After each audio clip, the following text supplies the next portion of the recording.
Hi friends, this is Venkatesh Devasani. ఈరోజు మనం discuss చేయబోతున్న కరెంట్ అఫైర్స్ టాపిక్ ఏంటి అంటే జూన్ మంత్కు సంబంధించినటువంటి ఇంపార్టెంట్ కరెంట్ అఫైర్స్ ప్రశ్నలని ఈ యొక్క వీడియోలో డిస్కస్ చేద్దామండి. ఈ యొక్క వీడియోలో కేవలం 10 ప్రశ్నలు మాత్రమే డిస్కస్ చేస్తున్నాం. రేపటి నుంచి 15 నుంచి 20 ప్రశ్నలని ఈ యొక్క జూన్ మంత్కు సంబంధించినటువంటి ప్రశ్నలను అయితే తీసుకొద్దామండి. జూన్ మంత్లో జరిగిన ముఖ్యమైన అంశాలపైన ఈ యొక్క క్వశ్చన్స్ అనేవి ఉంటాయని గుర్తుంచుకోండి. ప్రతి నెల కూడా ఇక నుంచి ఈ యొక్క ఇంపార్టెంట్ కరెంట్ అఫైర్స్ ప్రశ్నల రూపంలో మీ ముందుకైతే రాబోతున్నాను. అందులో భాగంగా ఈరోజు మొదటి ప్రశ్న చూడండి. జూన్ మంత్కు సంబంధించి భారత నిఘా సంస్థ అయినటువంటి రీసెర్చ్ అండ్ అనాలిసిస్ వింగ్ అండి రా యొక్క నూతన చీఫ్గా ఎవరు నియమితులయ్యారని అడుగుతున్నారండి. భారత రాకి నూతన అధిపతిగా పరాగ్ జైన్ను నియమిస్తూ జూన్ 28వ తేదీన ఉత్తర్వులు అయితే భారత ప్రభుత్వం జారీ చేయడం జరిగింది. అయితే ప్రస్తుతం రాగా ఎవరు అంటే రా అధిపతిగా ఎవరున్నారు అంటే మాత్రం రవి సిన్హా గారు ఉండడం జరిగింది. అయితే ప్రస్తుతం రా అధిపతిగా ఉన్నటువంటి రవి సిన్హా గారు 2025 జూన్ 30వ తేదీన పదవి విరమణ అనేది చేయబోతున్నారండి. ఇతడు పదవి విరమణ చేసిన తదుపరి రోజున అంటే జూలై 1వ తేదీన నూతన అధిపతిగా పరాగ్ జైన్ గారు బాధ్యతలను స్వీకరించబోతున్నారు. ఈ యొక్క పదవిలో ఇతడు 2 సంవత్సరాల పాటు కొనసాగబోతున్నారని అంశాన్ని గుర్తుంచుకోండి. కాబట్టి ప్రస్తుతం రా అధిపతిగా ఉన్నటువంటి రవి సిన్హా గారు జూన్ 30న పదవి విరమణ చేసిన తర్వాత ఎవరు బాధ్యతలు స్వీకరించబోతున్నారు అంటే పరాగ్ జైన్ అని గుర్తుంచుకుంటే సరిపోతుందండి. ఇక మరొక అంశం అండి, మోస్ట్ ఎక్స్పెక్టెడ్ ప్రశ్న అండి ఇది. ఈ యొక్క ప్రశ్న లేకుండా క్వశ్చన్ పేపర్ ఉండడానికి అవకాశం అయితే లేదండి. అదే అండి ఐఎస్ఎస్ అండి. ఇంటర్నేషనల్ స్పేస్కి సంబంధించినటువంటి ఇంటర్నేషనల్ స్పేస్ స్టేషన్లో అడుగుపెట్టిన తొలి భారతీయుడిగా ఇటీవల ఎవరు రికార్డు సృష్టించారు అని ఎగ్జామ్ పాయింట్ ఆఫ్ వ్యూలో అడుగుతానండి. చాలా ఇంపార్టెంట్ అండి. ఇంటర్నేషనల్ స్పేస్ స్టేషన్ అండి. ఇందులో అడుగుపెట్టిన తొలి భారతీయుడిగా శుభాంశు శుక్లా అనేటువంటి వ్యక్తి రికార్డు సృష్టించారు. ఇతడు అంతరిక్షంలోకి ఏ రోజున ప్రయాణాన్ని ప్రారంభించారు అంటే 2025 జూన్ 25వ తేదీన ఫాల్కాన్ 9 రాకెట్ ద్వారా ఇతడు ఐఎస్ఎస్ ప్రయాణం అయితే ప్రారంభించడం జరిగింది. అయితే ఇతడు 2025 జూన్ 26వ తేదీన ఐఎస్ఎస్లోకి చేరుకోవడం జరిగింది. తద్వారా ఐఎస్ఎస్లో అడుగుపెట్టిన తొలి భారతీయుడిగా శుభాంశు శుక్లా రికార్డు సృష్టించారండి. కాబట్టి డేట్ గుర్తుంచుకోండి. జూన్ 25వ తేదీన వెళ్ళడం జరిగింది ఇక్కడి నుంచి. అయితే ఐఎస్ఎస్లోకి చేరుకున్నటువంటి తేదీ వచ్చేసి జూన్ 26 అని గుర్తుంచుకోండి. ఫాల్కాన్ 9 రాకెట్ ద్వారా వెళ్ళడం జరిగింది. ఇతనికి సంబంధించి మనం గతంలోనే ఈ యొక్క యాక్సియం మిషన్ గురించి పూర్తిగా తెలుసుకోవడం జరిగిందండి. భవిష్యత్తులో మళ్ళీ కూడా ఈ యొక్క అంశం పైన వీడియో చేయడం జరుగుతుంది. ఇక మరొక అంశం అండి, దేశంలోనే తొలి డాక్టరేట్ పొందినటువంటి ట్రాన్స్జెండర్ ఎవరు అని అడుగుతున్నారండి. ప్రస్తుతం దేశంలోనే తొలిసారిగా డాక్టరేట్ పొందిన ట్రాన్స్జెండర్ ఎవరు అంటే ఆంగ్ల విభాగంలో ఎవరు పొందారు అంటే తమిళనాడు రాష్ట్రానికి చెందినటువంటి జెన్సీ అనేటువంటి ట్రాన్స్జెండర్ దేశంలోనే తొలిసారిగా డాక్టరేట్ పొందడం జరిగింది. కాబట్టి గుర్తుంచుకోండి, దేశంలోనే తొలి డాక్టరేట్ పొందిన ట్రాన్స్జెండర్ ఎవరు అంటే జెన్సీ అని గుర్తుంచుకోండి. ఆమె ఆంగ్ల విభాగంలో ఈ యొక్క డాక్టరేట్ను పొందింది. ఈమె ఏ రాష్ట్రానికి సంబంధించింది అంటే తమిళనాడు అని గుర్తుంచుకుంటే సరిపోతుందండి. ఇటీవల ప్రపంచ పారా అథ్లెటిక్స్ బ్రాండ్ అంబాసిడర్గా ఎవరు నియమితులయ్యారు అంటే ప్రముఖ బాలీవుడ్ నటి, అదేవిధంగా ప్రస్తుతం బీజేపీ ఎంపీగా ఉన్నటువంటి కంగనా రనౌత్ అనేటువంటి నటి ప్రస్తుతం ప్రపంచ పారా అథ్లెటిక్స్కి బ్రాండ్ అంబాసిడర్గా నియమితులు కావడం జరిగింది. ఈ యొక్క ప్రపంచ పారా అథ్లెటిక్స్ పోటీలను వచ్చేసి భారత్ వేదికగా 2025 సెప్టెంబర్ 26 నుంచి అక్టోబర్ 5వ తేదీ వరకు కూడా నిర్వహించబోతున్నారు. కాబట్టి అలాంటి పోటీలకి కంగనా రనౌత్ గారిని బ్రాండ్ అంబాసిడర్గా భారత ప్రభుత్వం నియమించిందని గుర్తుంచుకుంటే సరిపోతుంది.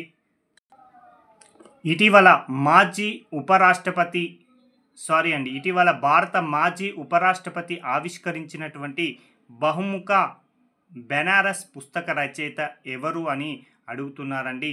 సారీ అండి, అక్కడ మాజీ ఉపరాష్ట్రపతి వెంకయ్య నాయుడు గారు ఆవిష్కరించినటువంటి బహుముఖ బనారస్ పుస్తక రచయిత ఎవరు అనేటువంటి ప్రశ్న ఉండాలి. అయితే ఈ యొక్క బహుముఖ బనారస్ అనేటువంటి పుస్తక రచయిత ఐపీఎస్ అధికారి అయినటువంటి కిల్లాడ సత్యనారాయణ గారు రచించడం జరిగింది. కాబట్టి చాలా చాలా ఇంపార్టెంట్ అండి.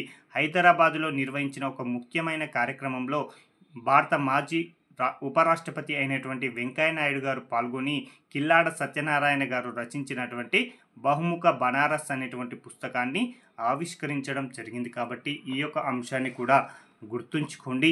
ఇక 6వ ప్రశ్న చూడండి. ఇటీవల తెలంగాణ రాష్ట్ర ముఖ్యమంత్రి రేవంత్ రెడ్డి గారు ఆవిష్కరించినటువంటి ప్రజల కథనే నా ఆత్మకథ అనే పుస్తకం ఎవరి ఆత్మకథ అని ఎగ్జామ్ పాయింట్ ఆఫ్ వ్యూలో అడగడానికి అవకాశం ఉందండి. కాబట్టి ప్రస్తుతం హర్యానా గవర్నర్గా ఉన్నటువంటి బండారు దత్తాత్రేయ గారి యొక్క ఆత్మకథనే ప్రజల కథే నా ఆత్మకథ అండి. ఆ యొక్క పుస్తకాన్ని 2025 జూన్ 8వ తేదీన హైదరాబాద్లో తెలంగాణ ముఖ్యమంత్రి అయినటువంటి రేవంత్ రెడ్డి గారు ఆవిష్కరించడం జరిగింది. కాబట్టి డైరెక్ట్ ఏ విధమైన ప్రశ్న అడగవచ్చండి, ప్రజల కథే నా ఆత్మకథ అనేటువంటి పుస్తకం ఎవరి ఆత్మకథ అని అడగవచ్చు. కాబట్టి బండారు దత్తాత్రేయ అని గుర్తుంచుకోండి. లేదా ఇటీవల బండారు దత్తాత్రేయ గారి యొక్క ఆత్మకథ ఏది క్రింది వాటిలో అని కూడా అడగవచ్చు. కాబట్టి ప్రజల కథే నా ఆత్మకథ అని గుర్తుంచుకోండి. ఇక మరొక అంశం అండి, ఇటీవల కన్ను మూసినటువంటి మంగళా భట్ ఏ రంగానికి చెందినటువంటి మహిళ అని అడుగుతున్నారండి. ప్రముఖ కథక్ నృత్యకారిణి, అదేవిధంగా నాట్య గురువుగా ఉన్నటువంటి మంగళా భట్ గారు 2025 జూన్ 16వ తేదీన హైదరాబాద్లో కన్ను మూయడం జరిగింది. కాబట్టి ఈ యొక్క అంశం కూడా గుర్తుంచుకోండి. ఇక ఇది మోస్ట్ ఎక్స్పెక్టెడ్ ప్రశ్న అండి, చాలా చాలా ఇంపార్టెంట్ అండి.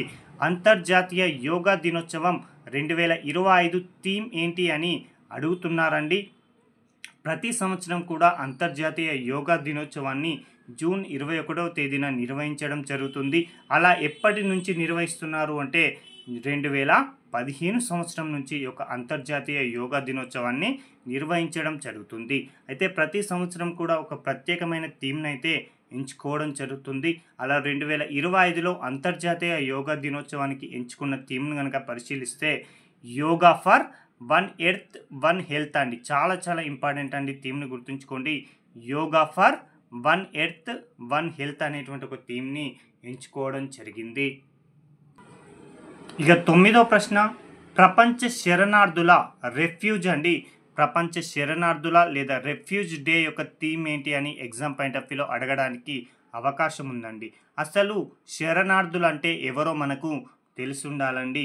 ఒక దేశంలో హింస, వేధింపులు లేదా ఉగ్రవాదం వల్ల వారి యొక్క స్వదేశాన్ని వదిలేసి రక్షణ కోసం ఇతర ప్రాంతాలకు తరలిపోయినటువంటి వారు ఎవరైతే ఉంటారో వారిని శరణార్థులుగా పిలవడం జరుగుతుందండి.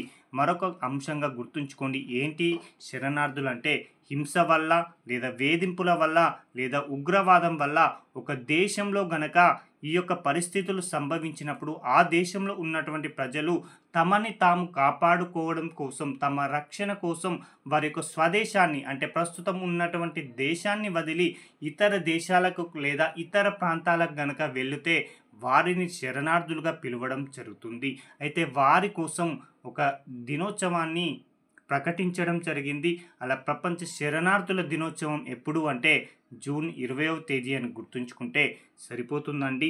అయితే 2025 ప్రపంచ శరణార్థుల దినోత్సవం యొక్క థీమ్ను కనుక పరిశీలిస్తే సాలిడారిటీ విత్ రెఫ్యూజెస్ అండి. చాలా చాలా ఇంపార్టెంట్. సాలిడారిటీ విత్ రెఫ్యూజెస్ అనేటువంటి ఒక ప్రత్యేకమైనటువంటి థీమ్ని అయితే ఎంచుకోవడం జరిగింది. ఇది కూడా మోస్ట్ ఎక్స్పెక్టెడ్ థీమ్ అండి. ఏంటి అంటే ప్రపంచ పర్యావరణ దినోత్సవం 2025 థీమ్ ఏంటి అని అడుగుతున్నారండి. ప్రతి సంవత్సరం కూడా జూన్ 5వ తేదీని ప్రపంచ పర్యావరణ దినోత్సవంగా నిర్వహించడం జరుగుతుంది. ఎందుకోసం జూన్ 5వ తేదీనే ఒక ప్రపంచ పర్యావరణ దినోత్సవాన్ని నిర్వహిస్తున్నారు అంటే ఐక్యరాజ్య సమితి ఆధ్వర్యంలో మొట్టమొదటిసారిగా 1972 జూన్ 5వ తేదీ నుంచి 16వ తేదీ వరకు కూడా స్టాక్ హోమ్లో మొదటి అంతర్జాతీయ పర్యావరణ సమావేశాన్ని నిర్వహించడం జరిగింది. కాబట్టి ఈ యొక్క సమావేశానికి గౌరవార్థంగా లేదా గుర్తింపుగా ఈ యొక్క జూన్ 5వ తేదీని ప్రపంచ పర్యావరణ దినోత్సవంగా నిర్వహించడం జరుగుతుంది. అయితే 2025 ప్రపంచ పర్యావరణ దినోత్సవం యొక్క థీమ్‌ని గనక పరిశీలిస్తే బీట్ ప్లాస్టిక్ పొల్యూషన్ అండి. చాలా చాలా ఇంపార్టెంట్. బీట్ ప్లాస్టిక్ పొల్యూషన్ అనేటువంటి ఒక థీమ్‌ని అయితే ఎంచుకోవడం జరిగింది. ఇవి కేవలం మొదటి రోజు కాబట్టి 10 ప్రశ్నలను అయితే డిస్కస్ చేయడం జరిగింది. రేపటి నుంచి 15 నుంచి 20 ప్రశ్నల వరకు కూడా ఈ యొక్క జూన్ మంత్ మొత్తం కరెంట్ అఫైర్స్‌ని డిస్కస్ చేయబోతున్నామండి. Thank you.